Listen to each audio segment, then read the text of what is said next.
Olá a todos, olá a todas, seja bem-vindo, seja bem-vinda, em especial a Dias, a Maria Boa Silva, que tarde. estão na sala, né? Boa tarde. Gente, como sempre, eu gosto de passar uns avisozinhos básicos, que já são avisos de costume, mas há necessidade de passar. Aqueles que estão com atividade pendente, por favor, não deixem de fazer, tá? Sempre no nosso final da aula eu mando o link para que vocês possam fazer a atividade. Qualquer dúvida que vocês precisarem, eu estou à disposição. Dá para falar Lembra? de novo? Travou aqui. Oi? Como é que é? Fala de novo o que você falou aí. Bom, Fala de o que eu, novo, é que travou. tá, o que eu estou querendo lembrar para vocês é que não deixem de fazer nossas atividades propostas, tá? Nós já estamos chegando no final do segundo bimestre. E eu peço para vocês que, quando tiverem dúvida, me perguntem. E sempre, quando eu termino a aula, eu já mando a atividade para vocês estarem fazendo, o link da atividade. Por isso, eu peço que aqueles que tiverem atividade atrasada, por gentileza, coloquem em dia o mais rápido possível, que nós vamos entrar logo, logo na atividade complementar. Bom, essa semana nós vamos tratar sobre o que mesmo? Vamos lá dar uma olhada? O nosso eixo temático é análise sociológica do mundo moderno, tá? A sociedade em que vivemos. Sendo que o nosso tema é tipos de sociedade, no caso, as sociedades tradicionais e a sociedade moderna. Além do mais, saber as características básicas da nossa sociedade. A nossa habilidade, ou seja, a habilidade de hoje é identificar os elementos de contraste entre sociedades tradicionais e modernas. Os conteúdos relacionados são grandes transformações sociais, teoria weberiana, ou seja, na visão de Weber, tá? De Max Weber, a interdisciplinaridade é história e geografia. O que seria essa interdisciplinaridade, professor? É a mesma situação quando se trabalha história e geografia, na visão de cada uma das disciplinas. Bom, grandes transformações sociais. Vamos lá. Imagine, gente, a sociedade como se fosse um corpo. Seria mais ou menos assim. Cada um de nós, como uma célula, formamos o corpo social com funções específicas e necessárias para o seu funcionamento. Há também órgãos como fígados, rins, pulmões, os quais possuem um papel muito importante para que tudo funcione muito bem. No corpo social, os órgãos são como as nossas instituições. No caso, que instituições eu estou me referindo? A religião, as ciências, a educação, a economia, a política, a família, entre outros, tá? Quando tudo está operando perfeitamente em harmonia, temos um corpo social saudável. Vamos entender mais ou menos o que é isso mais lá na frente? Bom, sociedades, gente, não são estatísticas, né? Estão sempre em transformação. Algumas se modificam muito mais rapidamente que outras. Nós sabemos também que determinados eventos aceleram as mudanças, né?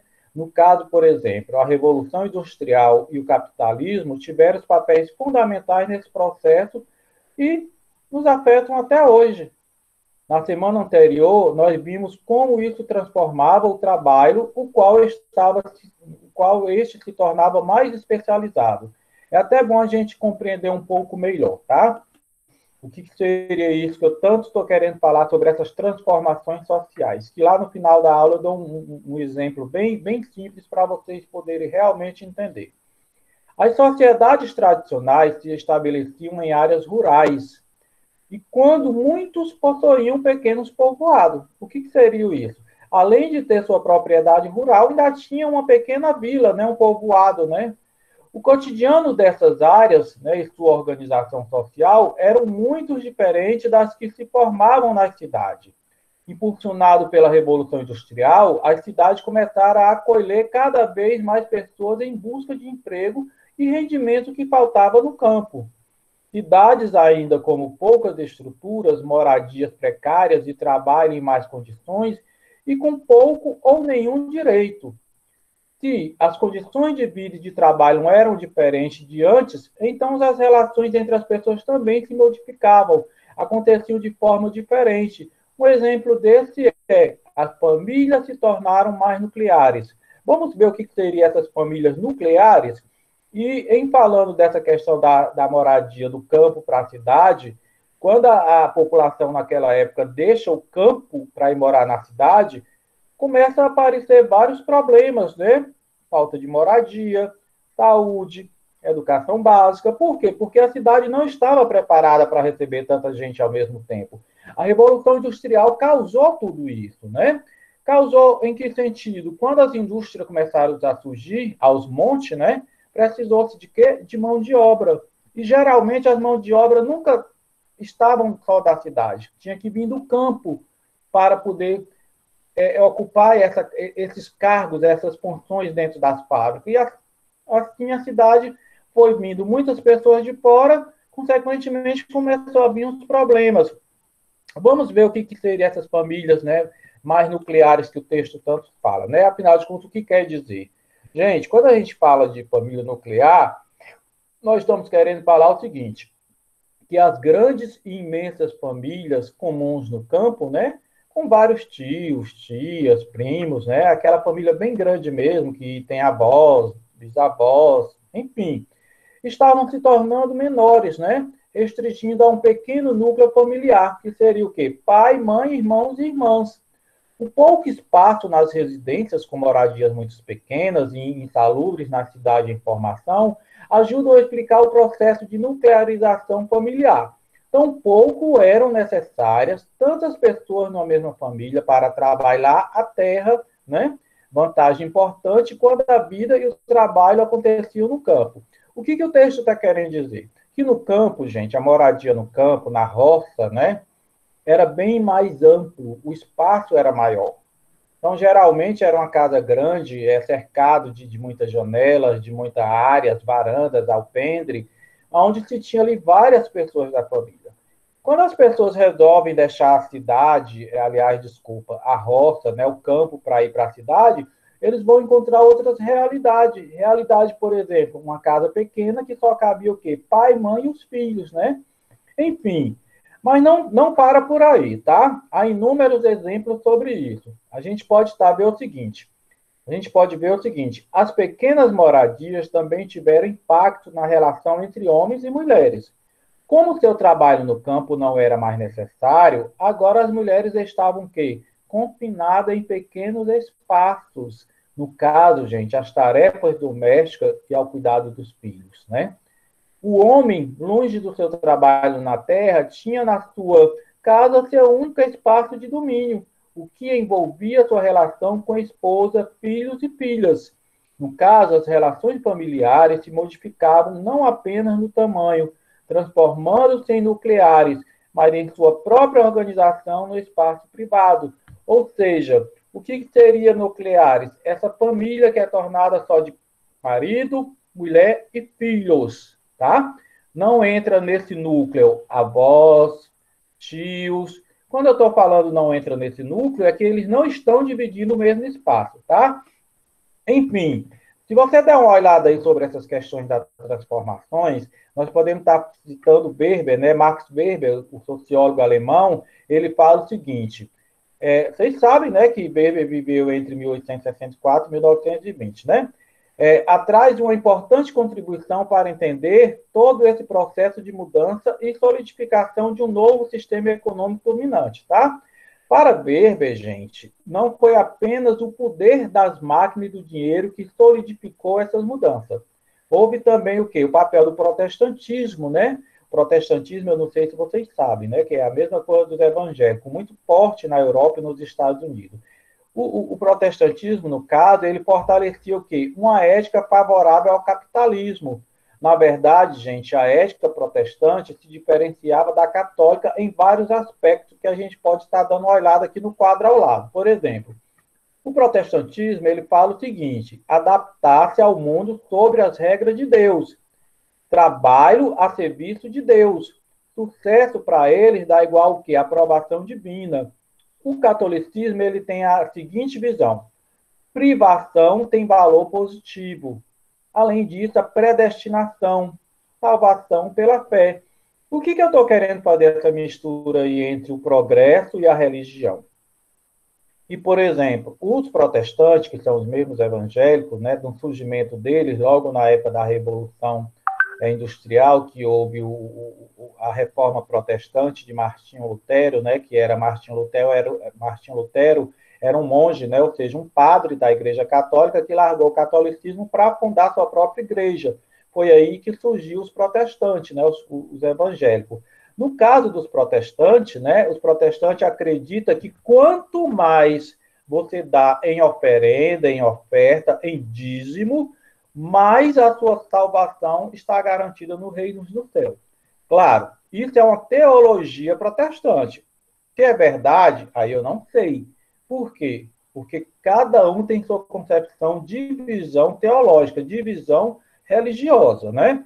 Os católicos, eles têm um pensamento diferente. Eles atribuem que não há aquela necessidade de quanto mais você doar, mais a sua salvação está garantida.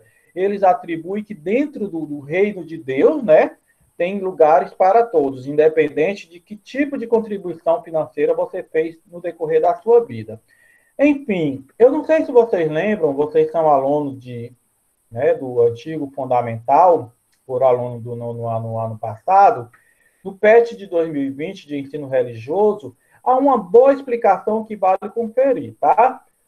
Weber, no caso, Max Weber, né, parte do pressuposto que a forma como o homem trabalha e busca ter seu sustento está diretamente relacionado com suas ideias, com seus valores, sua ética e concepções de mundo. Em alguns casos, gente, o trabalho influencia na construção de valores das pessoas, tá? Porém, em outros casos, os valores influenciam como a sociedade vai se organizar para trabalhar. Weber ainda fala, ou seja, Max Weber ainda atribui as crenças e valores religiosos a um papel importante na conduta dos indivíduos em sociedade. Em um dos seus livros mais, vamos dizer, proeminentes, no caso, esse livro chama-se A Ética Protestante e o Capitalismo, ele defendeu a tese de que a religião protestante exerceu uma poderosa influência no surgimento do modo de produção capitalista.